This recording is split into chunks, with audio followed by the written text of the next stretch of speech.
Here we go, here we go. The art of the pivot as a long distance runner, everyone. So the plan today was to, and yes, I'll give you I'll give part of it right now. The half marathon training update is that I'm just looking out the window because the snow is starting to fly. We've had like 4 or 5 days in the 50s and 60s, and sure enough, when it's time to go fast, the snow starts flying, but that's okay. I'm gonna pivot from a threshold run to a track workout, okay? And then I'll do the threshold run on Wednesday or Thursday. We're supposed to get 2 to 3 inches of snow, which is not that much, obviously, like that's not much at all, but it's just enough to make it very difficult to run fast on a track. So before the snow gets flying too hard, it's probably gonna snow here. I think they said about noon it's gonna pick up a little bit. So I have about 2 hours to get this track workout in, and yes, the taper. And so as far as the half marathon training update, 3 weeks to go to January 17th. Unbelievable. Which means for my training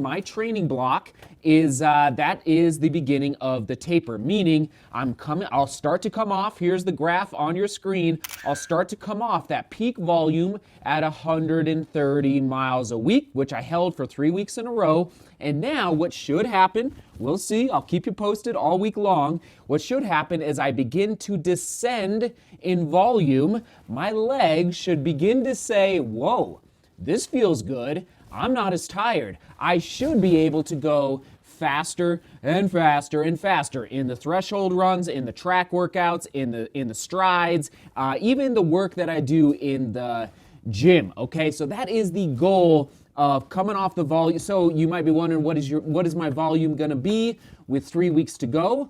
100 miles for this week. And there it is on your screen in kilometers. And then next week, again, it's all by feel. You know how I go by feel. It'll either be 70, 80, probably not like 60 or 65. Again, I'll just go all by feel depending on what the legs are barking at me, okay? So 100 miles this week, we're off to the track, and yes, I might have to make a quick pit stop at Best Buy or some camera shop because I have officially, after 4.5, really frankly, almost 5 years of daily vlogging, I've officially worn out my Manfrotto tripod. I'm never, ever giving this away. I will keep this tripod forever, but there's pieces missing. It is just falling apart. I'm using tape now to keep it keep it from the camera sliding down. So anyway, we'll go see if we can get a replacement How do you wear out a tripod is what I gotta ask. All right, here we go.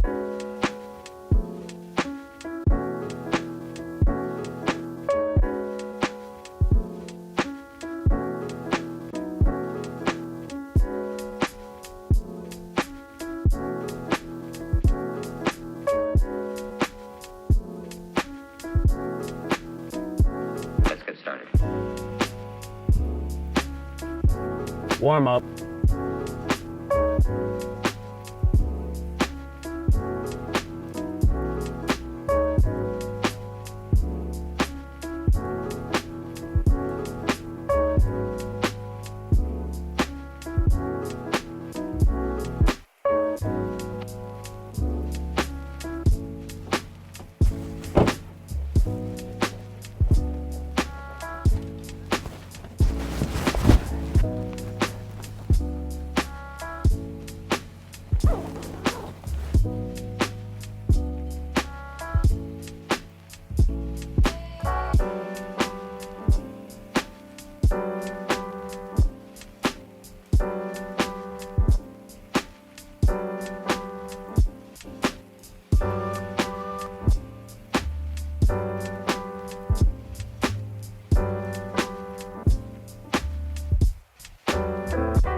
Alright everyone, here we go.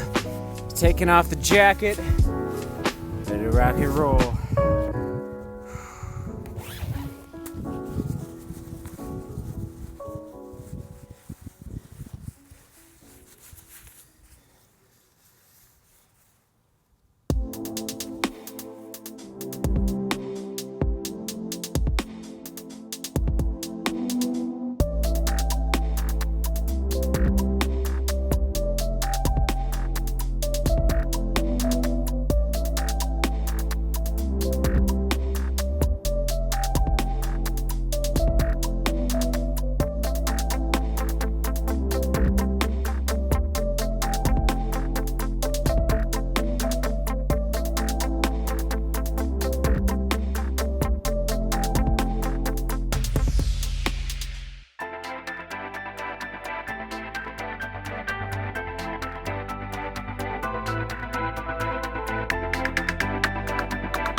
I can't feel my fingers. I gotta go, everybody. I just gotta go.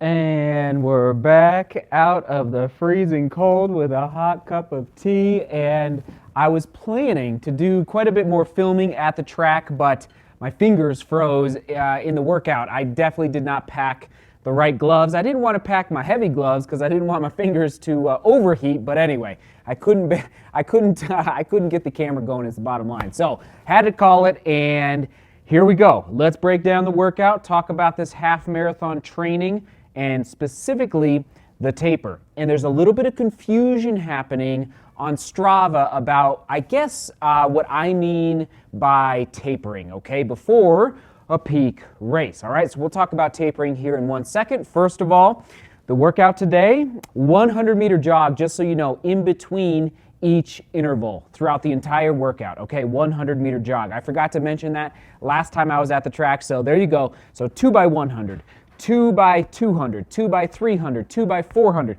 2 by 500, 2 by 600, 2 by 800, 2 by 1K, topped off with a 1 mile, okay, 1,600 meters one time. I think I ran about 4:57 for that 1,600 meters.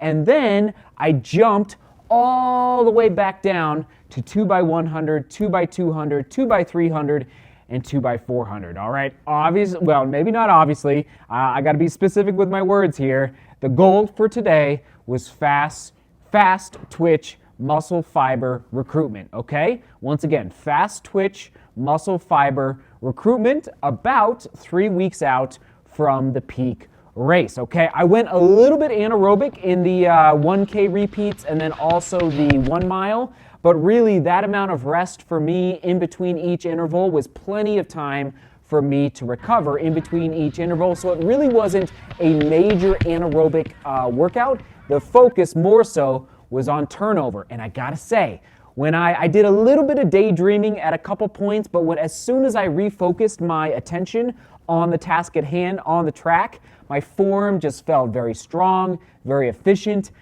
good push-off. I was getting tired by the end, 100%, but man, especially early on in the workout and the middle, I just felt like I was in control of my stride and my form. And that is a good indicator for all of you out there when you're doing your workouts, whether it's a long run, whether it's intervals, and even, yes, especially in a race. When you want to race well, you got to really hone in on that mental edge and that mental focus when it starts to get hard to focus on your form, your cadence, your biomechanics, okay?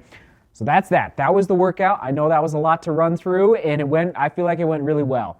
Now, tapering. I gotta watch what I say, especially on Strava. So I said on Strava yesterday, what did I title the run? I said taper starts now. And then I took a picture of some horses sleeping. All right. So I think what people, when they hear the word taper, they think that means maybe run easy. And that is not the case, okay?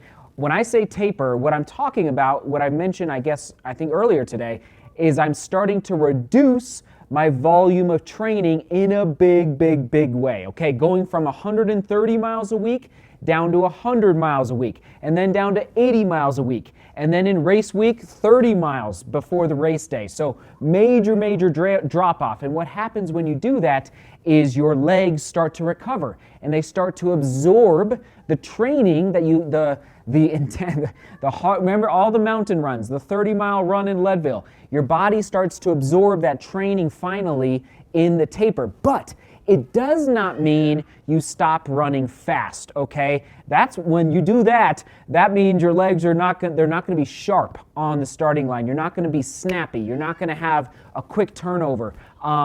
So just want to be clear about the taper is that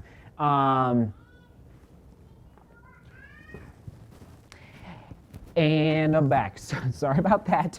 I won't call him out. One of the kids was screaming and I couldn't focus on the task at hand. Speaking of focusing on the task at hand, I think we have it under control. So, bottom line, tapering, volume is reducing, intensity is not reducing yet, okay? So anyway, I think there was just a little confusion on Strava today. I still am gonna run 100 miles this week, but it's just so much easier than 130 miles a week. And again, you want to stay sharp, you want to stay snappy, you want to keep the leg turnover, and that was exactly what I was able to accomplish today at the track. All right, question of the day. Oh man, I think I'll go here. Tapering. How do you taper? And I think, if you're new to running, this might be a new concept for you. So go down into the comments, read what everyone's sharing, because I'm not saying this is the only way to taper, okay? But this is how I was trained to taper, especially when I was in college, but I guarantee there'll be some good ideas for you and your tapering down below in the comments, okay? So there you go. That's the question of the day. How do you taper? Onward and upward. All right, everyone. Thanks for being here. Thanks for watching. Seek beauty, work hard, and love each other. Oh, I gotta toss it back to a vlog. Hold on, here we go. We will toss it to, I think I've made a vlog about tapering. If so, I believe it. I think it's been a while, but I'll put it right there if I do have one. All right, everyone, seek beauty, work hard, and love each other. See you tomorrow.